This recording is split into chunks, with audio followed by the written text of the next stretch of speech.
And welcome into another episode of Diving for Penalties here on the WIAT 42 News website. I'm Nick Goulish, your host, as always, here on Diving for Penalties. You can follow me at Nick_Goulish. There is no K in that on the Twitter machine. You can also follow along the podcast at Yellow4Dive. That's the Diving for Penalties podcast. And you can follow along there for all the fun stuff that we have. And well, we've taken a couple of weeks off, mostly because, well, we need time to just enjoy the spectacle that is going on in the soccer world right now with the World Cup. So we're also here to talk about it. And I say we because, well, with me are two other WIAT 42 podcasters, Mr. Josh Zavadil and Mr. Sebastian Posey, both of the Room for Improvement podcast. This is the part where y'all say hey. Hey. So does this make this like a merger? So we're like room for penalties, diving for improvement. Diving for improvement, I think, is where I would go with it. Yes. I'm very glad you specified that I am Mr. Josh Zavadil. It's the people need to know, Josh. Okay. You got to be clear with them. Gotcha. You can't front. Anyways, let's just start with. No front. Let's just start today with what we saw today. It's Tuesday, for those of you wondering. We are in the second games of Group B, and so far just the craziest thing that has happened at this tournament so far would be España, just their total egg laying of a team that, for club at least, approaching £500 million for club money for these players, and they've scored one goal off a penalty. They are currently in a hole of 8-0 in the World Cup. They've allowed 8 unanswered goals. They have scored nothing in the run of play. Oh, for crying out loud, what happened? So have fun, Australia. Oh, goodness. Well, it doesn't matter now. It doesn't, but I still feel like that that final game is going to be funny. Oh, Yeah, it probably will. If Australia can go in there and beat Spain, they could just say, like, look, we're eliminated, but we beat Spain. Well, they're both eliminated now. Yeah, so, but Spain or Australia, you didn't think was getting past group play. No. Well, I mean, they're not meant to, but there's just that feeling that, this is your 3-time major tournament champion. And they won the last one. This is supposed to be a team that was supposed to continue their golden generation in this tournament, and they have absolutely done nothing. And these are guys that are, signing transfers for ridiculous amounts of money each and every summer, and they aren't going anywhere this tournament. They're going home. And I was listening to the radio for the games today while I was going around just shooting stuff. And they said they're going to make their way. They're going to be home before the postcards make it home. And I thought that's probably the most entertaining European phrase I've ever heard, because I'd never heard it before. And they are. And first, I'm going to start in the back, because you think America has bad backline issues. Sergio Ramos disappeared. Whoever this guy is that's playing in his jersey has an impeccable ability to impersonate him, because he has done terrible. Yes, Iker Casillas has been ridiculously awful and somehow still got the start today and somehow made another dumb error. But his back line has been helping him zero. They have done nothing. They have stopped no one to this point. And truthfully, if you want to ask me, they were given a favor by Tim Cahill getting a second yellow. If we're being honest here, Tim Cahill would probably score 2 on this back line the way things are going. Meryl Van Dongen of Alabama soccer fame, she plays for the Dutch women's national team, tweeted earlier today while watching it, "It's not Spain's attacking. I can't believe they're defending. They always pressure everywhere like they have 12 players on the field. Now it seems like they only have 8. Yeah. And I think that speaks to your point. It does. It's a long tweet. You know how people tweet these days with the letter U and numbers. And anyways, but still, just, yeah, they are playing with 8. But even that 8, their attacking ability is also just as bad. And these are guys that are, these are playing at Barcelona. They're playing at Real Madrid. I mean, Fernando Torres and Diego Costa will now both be at Chelsea. These are guys that are paid millions and millions and millions of dollars a month to score goals, and they can't do it. And it's not like they've changed their philosophy. They're still trying to kill you with the tiki-taka passes. Well, which today, I don't know if you got to watch some of it. I got to see some of it. I mean, they were turning the ball over at a horrendous pace. I mean, this was not the Spain that we had grown accustomed to seeing that just wowed you with their ability to keep the ball in possession. They were turning the ball over quite a bit. Obviously, Chile's ball pressure had something to do with that because they were constantly running at anybody who was receiving it from Spain. But it was not the same stuff you had grown accustomed to. The commentators were talking about it as well. I mean, they were turning it over at a far more alarming rate than we've grown accustomed to seeing for a Spain team. Mm-hmm. And they look disorganized. They just don't look like the same team that has won the last 3 major tournaments. Mm-hmm. There's nothing to them, and it's not like they just got old overnight. These guys are still, top of the world players. Yeah, and they're about that 30 line right now, which is where you start to see the decline from at least your top tier guys normally. I mean, you have every now and then you get a couple of those guys that just have that ability to endure, but these are guys that are still technically should be in their prime, and they can't score against Chile. They allow the Netherlands because they looked all world in that first match, which we've come to expect from the Netherlands. But there's Netherlands good, what you expect, and then there's what they did against Spain, and that's obviously not all to the Netherlands. That's what Spain allowed them to do too. Yeah, and just this is the last time that we get to talk about them. I don't know if at least in 2 years they're going to make Euro 2016 in France. There's no way that Spain misses that.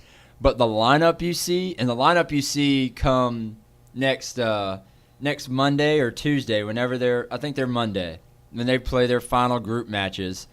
I would not be surprised if Del Bosque just empties the bench, and just I would not be surprised if you have a completely new starting 11, at least from the first match. He made a couple changes today, but from the first match, I would say you'll see a lot more different people. So to build a question off of a comparison, in other sports they always talk about how repeating is it's next to impossible, mainly based off just motivation.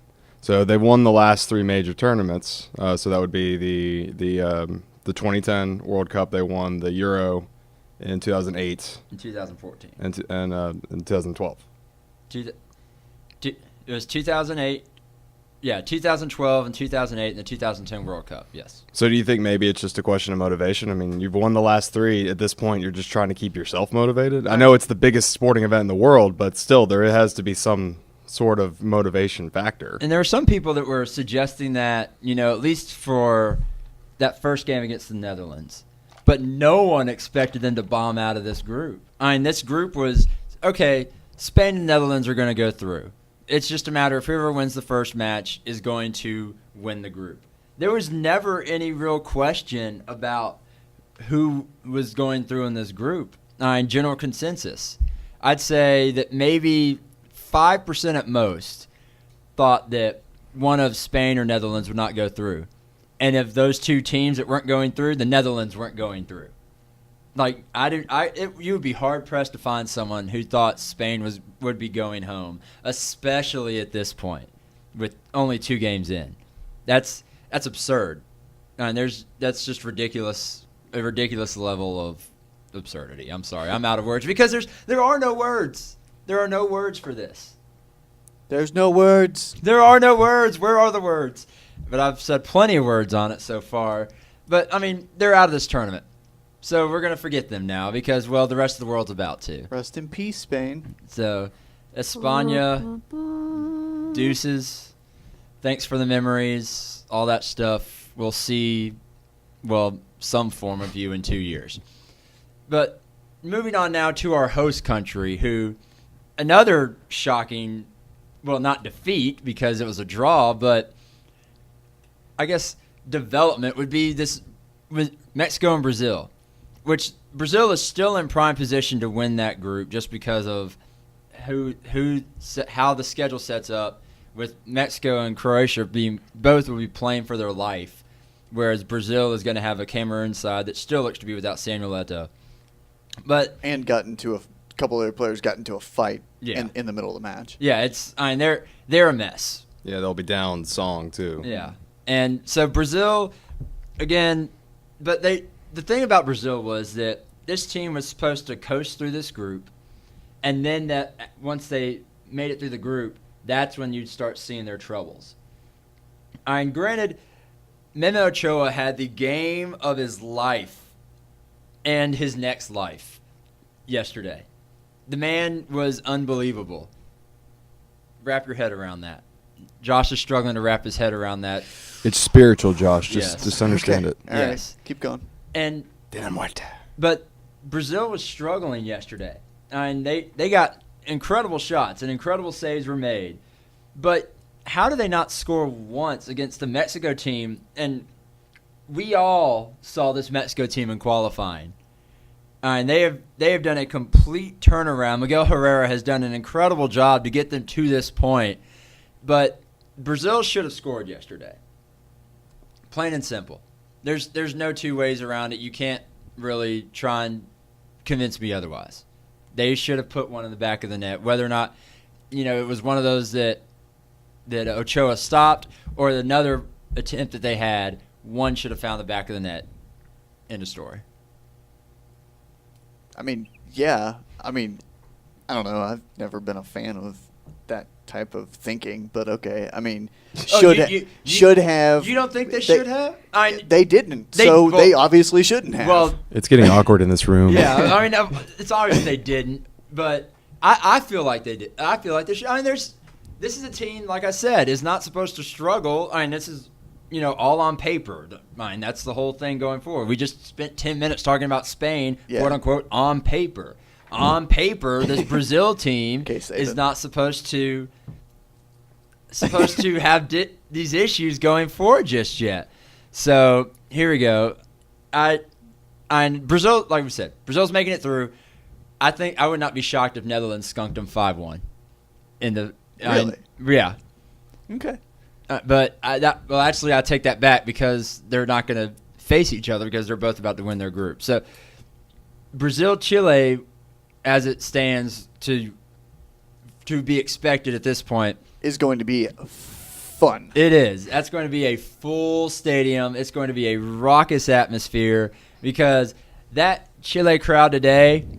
Dear goodness. Where did all these people come from? That country's only a foot wide for like miles and miles and miles. I'm looking forward to that already. But then again, here's where something's going to happen, and everything's going to be flipped upside down, and Brazil's going to somehow lose to Cameroon, and on goal differential not make it through, just because this World Cup is just the greatest World Cup in years. It really is. No, and tell me I'm wrong. Somebody in this room, tell me I'm wrong. That was clear after like day 2. Mm-hmm. That South Africa, for as great as it was of a political stance and just everything that came with the meaning of it being in South Africa, it wasn't the greatest of World Cups. This one, for crying out loud, this is incredible stuff. You can't miss a match this one because it's your favorites aren't playing like it. Every game has been open, and you've had one stinker, and we're through 21 matches. That's a relatively decent, turnover ratio for decent matches, I'd say. And 20 out of 21. Go ahead. I think that speaks to, obviously, just where we are in terms of soccer now. Like, all the talent that is available. You have the dark horse team, Belgium. You have all these other teams with so much talent in this World Cup that it's made this thing practically wide open because unless you're Cameroon, any team really has a chance to win in any given match because, as we just saw, it's so unpredictable. Nobody thought Spain was going to play the way they That's kind of fits. That's what happened to him. So. It's perfect. Go with it. And they played that way. They were awful. And I think the greatness of this World Cup just speaks to where we are talent-wise in the terms of soccer worldwide. Well, I think, and as the guy in the room who watches the least amount of soccer, I'm not hiding that fact. This is really the first time I've ever really sat down and paid that much attention. He's sitting in the room with a Post-it note on his head that says, "I know nothing." But he has a T-shirt. He'll be happy to let you know he's got a FIFA World Cup T-shirt. He will. From 2006. That I got for $4. No, but as the person in the room who's watched the least amount of the World Cup, who's watched the least amount of soccer in his life, I've probably watched almost every game, at least parts of them. And I remember Saturday sitting there going like, I didn't realize people scored this much in soccer. And I think they made the comment going into the Japan Ivory Coast game that in the first amount of games leading up to that one, there were 25 goals scored. So the first, what would that have been, 7 games? Mm-hmm. At the same time in the 2010, it was 9. So that's a pretty big difference. And it's incredibly exciting. Like Josh, who I continuously, I'm sure at this point is getting annoyed with, I just keep texting him things of like, oh my God, like the after the Switzerland game or during the Belgian game yesterday. Like it's drawing as a non-football fan. It's drawing me in to the point where I legitimately care. It's just fun to watch. Mm-hmm. And I think that will be the lasting impression from this World Cup, at least stateside, is that this will be the year. Even if somehow, unfathomably, the men's national team lays an egg in these next 2 matches and doesn't go through, I think that just the first match alone and the incredible streak of entertaining soccer that you've seen. I mean, Brazil, Mexico, going back to that game, ended goalless. And how many people would immediately watch that game again? Mm-hmm. The comments on Twitter immediately after were something to the effect of, "Dear goodness, that match. Oh my goodness, that was one of the best matches I've watched in the tournament so far." Yeah. And there were no goals. And that's what it was also funny to me, because you always hear from Americans who don't watch soccer, "Oh, why would I watch something that ends scoreless? That's no fun." That was fun, and it ended scoreless. Mm-hmm. Yeah, and you're getting games with 5 goals, 6 goals, 4-4. I mean, that's just there's a lot of scoring, and it's wide open soccer. I mean, there's very little teams that are parking the bus, and even the ones that are parking the bus are still getting cut like Swiss cheese. I mean, they're sitting back, they're trying to play defensive soccer, and the other side is still getting through their defense, still putting shots on frame, and it's crazy. It's entertaining stuff. You don't know when that goal is going to come, but you had that feeling that it is, and that's what made Brazil-Mexico so great. Well, you had made a point that the buzz is building in America. It's not building; it's built. The ratings for that game in New York alone, it was like a 14. I saw something today on ESPN how that game Monday night, that USA game on Monday night, had a higher rating than the first round of the NFL draft, something that people care about all year long. Yeah. A Monday at 5:30 soccer game beat what is supposed to be one of the major events of the biggest sport in the country. Clearly there is an interest. You were at Good People on Monday. You saw it. It was 500, 600, the number keeps going up. It's turning into a fish story. We thought that when we were there, we said 450 to 500. Somebody posted 600. By the time that this tournament's over, 1,500 people were going to be at Good People for that John Brooks goal. But ESPN had their largest rating ever for a World Cup match. Yeah. Second largest in America ever because of ABC. ABC had one that I think it was after that Algeria match it was the England match. England's match fell on a weekend, and just the attention of everything, plus it was network, drew the largest crowd ever. This one was on cable. Half the country is still in the office, and it drew a 7.0. They're saying 14 million people watched it, and that's counting just the approximation just based on screens. That's not counting watch parties. That's not counting Univision, who saw like 3 million people for their ratings, plus another 2 to 3 million online. Watch ESPN had its highest traffic ever for that match. And it is here. And I think that's that's where we're at now is that, and I think you'll see that Sunday night because, again, here we are. We're on a weekend, and you're going to have the chance to see these ratings, and a USA win sends them through. You've got arguably the best player in the world on the other side. And the ratings for Sunday night have the chance to be astronomical and would completely shut up any soccer naysayer in this country for good. If I firmly believe that Sunday night you'll see the highest ratings ever just because of time and situation. Well, it's setting itself up perfectly because if Saturday, say Germany beats Ghana, Ghana's out, so it's down to a 3-team race. There's nothing else on Sunday night. You're to the point now where pretty much all the shows are done. It's getting later in the evening. That is, like you said, it's the perfect situation. It's the perfect storm. And if they can come out and they didn't play that great, at least looks wise, just the eyeball test, they didn't look that great against Ghana, but they got the win. No. If they can manage to draw or somehow beat Portugal, who's obviously not 100%, what you saw on Monday, I think you'll forget about because I think Sunday could be much bigger. Mm-hmm. And locally, it was absurd. And we'll finally talk about this match. What most of our listeners truthfully probably care about the most was that USA match. And we'll start with the way that they played. And I think it's a very good point to notice that the U.S. went up 30 seconds in.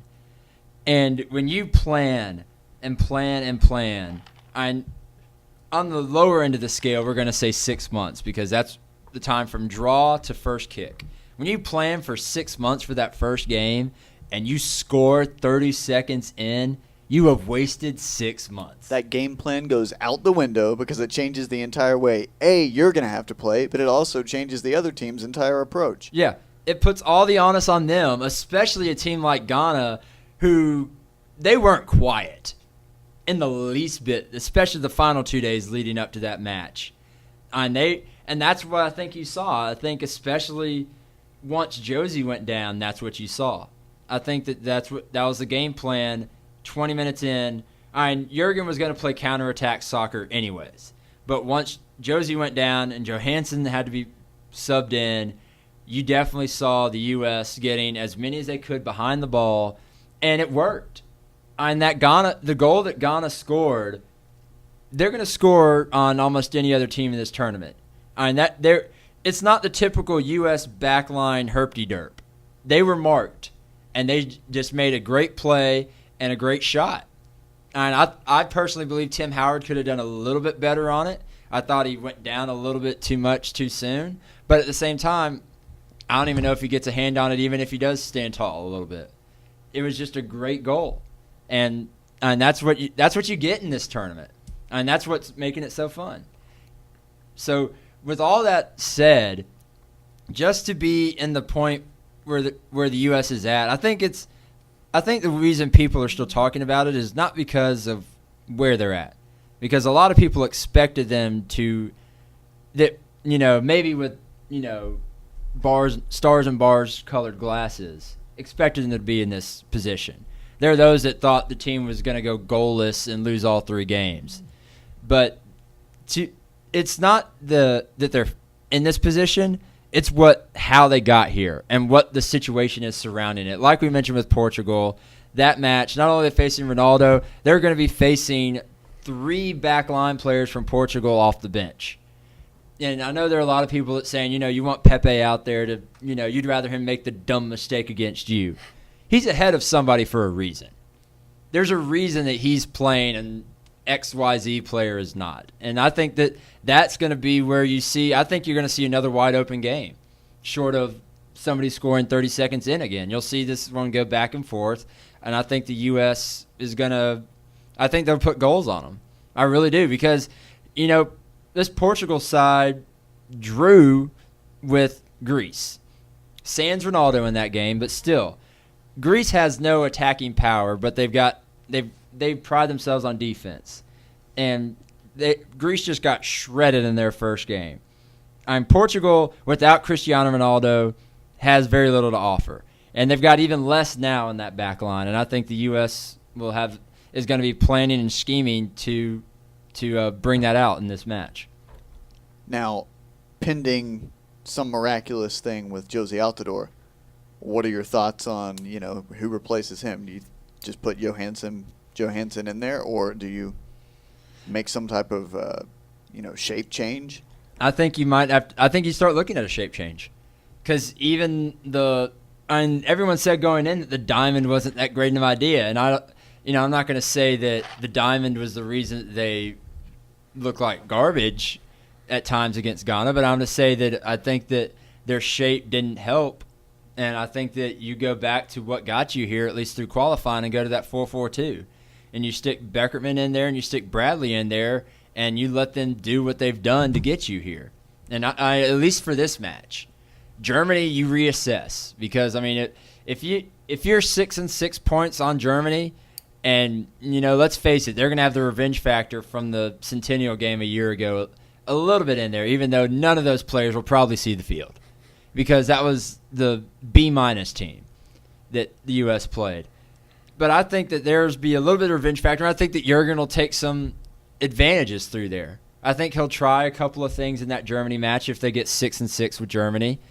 And I think that he knows that advancing is more than good enough, I think. You'd want to avoid Belgium as much as you can, but then again, Belgium didn't exactly impress anybody either. Romelu Lukaku just decided to run in circles for an hour and then got pulled off the pitch because he did nothing. But, no, I want to come back to Chelsea. No, not if you're going to do that junk. Bidder Party of One, is your table now available? Me or him? Yes. Yeah, that's what I thought. Oh, I got skipped again. But that's what I think you're looking at here is, where does the U.S. go from this match on Thursday? Not Thursday, on Sunday. Sorry, I'm getting ahead of myself here. But I think you do go back to a 4-4-2. I think you drop Dempsey, which Dempsey usually plays behind Altidore anyways, and I think you go Wondolowski. I think you go with your poacher and just have him, because I think those runs are going to be there, especially on a back line that's going to be, just brought together last minute in, relative terms of time.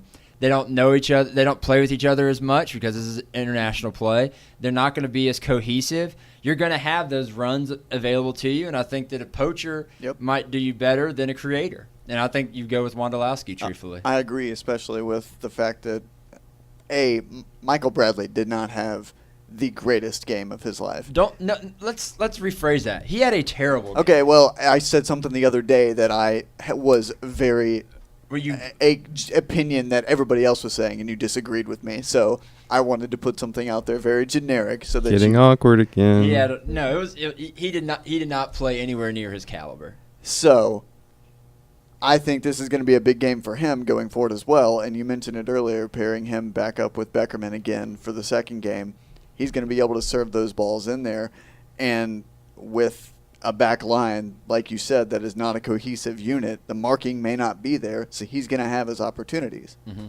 And he showed in, the warm-up games. He hasn't really had much playing time since, but when he went in those first warm-up games, he was putting them on frame easy. Like he had 2 shots that were surefire goals if he's playing MLS. And the only person in MLS that's stopping him is on his team. Nick Ramondo's the only one that's really going to stop those shots. And those are just great keeper reactions to keeping him off the score sheet in that match. And I think that he has the chance to do the same against Portugal for the reasons that we've mentioned. And I think that you keep your attacking wings in there as well with Johnson and Beasley. You have them, run up the flanks. You got your holding midfielders with Beckerman and Bradley. And Bedoya was hit or miss. But a lot of people – Zusi's – the way that Zusi came on, or his position on this team is how he was used on Monday night. He's your sub, but he's a guy that can, send in the good crosses. He's And I think he has potential to be another factor again in this one with the way this game could go. Like you mentioned, wide open.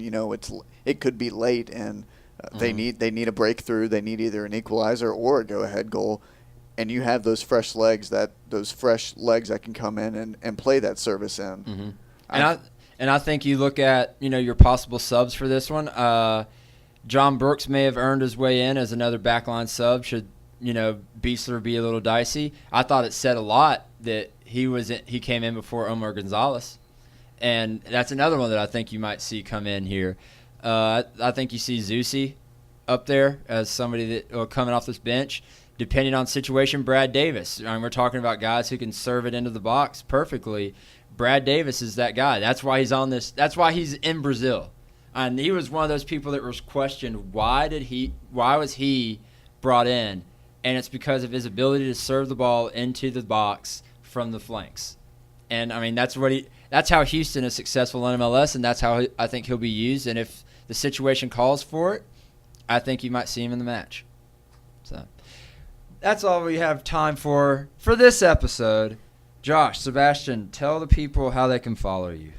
You can follow me on twitter.com at Joshua Zavadil, JOSHUAZAVADIL. I thought it was at SARAHPALINUSA. Oh, no, I occasionally tweet from there, but that's my second account. Got you. Yeah.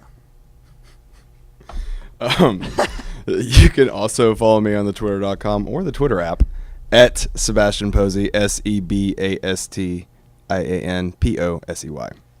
And I just thought of a great Russia 4 years later joke with that, but the time has passed. And our time has passed here on the Diving for Penalties podcast. Of course, you can follow me at Nick_Goulas, no K on that, on the Twitter machines. And also, stay tuned to the podcast Twitter feed as well at yellow, the number 4 dive. Thank you for listening to another episode of Diving for Penalties.